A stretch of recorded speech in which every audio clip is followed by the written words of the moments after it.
Hey, this is Rob. I'm back with my channel here. And I'm just wrapping up my time here at the York State Park here. I believe it's the York State Park with the Mattaponi Trail. I'm not even sure if I'm saying that right. So this is an interesting place. When I visited the Windsor Castle Park Trail, it just revealed a little bit about a man named John Smith and his exploits and his travels.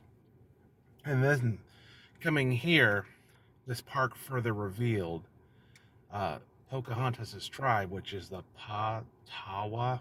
I'm not even sure if I'm saying it right. Actually, no, I'm not saying it right. So that's going to be my only chance of saying that. That tribe held John Smith in captivity for a small time. That has nothing to do with like Pocahontas or any of that. This is a little bit before that. And then he spent most of his time just traveling around this area, so he wasn't even at Jamestown the majority of the time.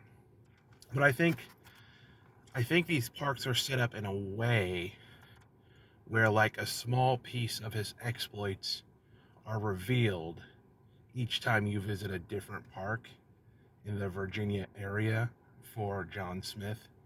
So I'm curious to see what other parks say about him.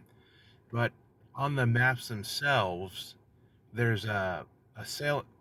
I don't know, can it be called a sailing trail? There's a sailing trail where you can sail John Smith Trail throughout the Virginia area and visit everywhere he went and learn his exploits and see what kind of adventures he did. That's if you own a sailboat. A sailboat. Now, if you're only at one of the parks, like say the Windsor Castle Park Trail, or at the this park right here, the Yorktown State Park, you can actually bring a canoe, and you can just canoe your way around the area and put it together that way.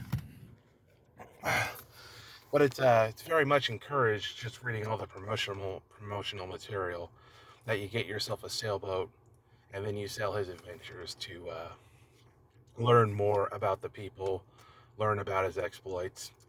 Because by no means this was like a person who was like stationary. In a time when it was very difficult to travel, he was traveling regularly. So I think that's really interesting.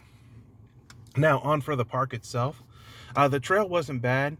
I did try to see the housing foundation, but I couldn't see it, probably because it's no longer there.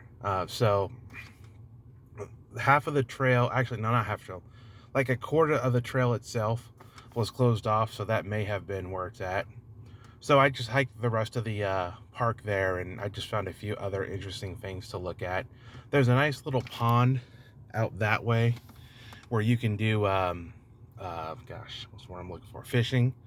And then I don't think you need like a license or anything. I think you just need to pay the park fees. Anything you catch, you can take home with you. There's equestrian trails near the entrance of the park there. Uh, for those who don't know, equestrian is horse riding. So all traffic is open to that trails, bike riding, horses, walking. I just wouldn't walk those trails because back home in Washington State, I've hiked a few equestrian trails. And like there's nobody coming up and cleaning up after the horses, so the trails just smell bad.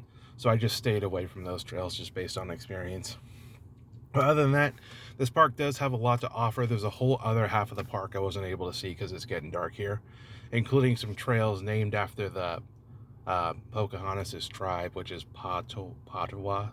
I can't say it right.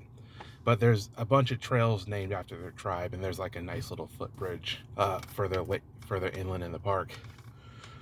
And then there's the visitor center, which is right over there, but that was closed when I got here, so I wasn't able to go into it. And that's because I didn't plan on going out to see any parks today. I actually had other plans, but those fell through. So this was a last minute thing for today, where I would just go and visit another state park and do another trail in Virginia. So I won't be doing that tomorrow, but I'll definitely be hitting another trail next week. So with all that being said, I will catch you guys later.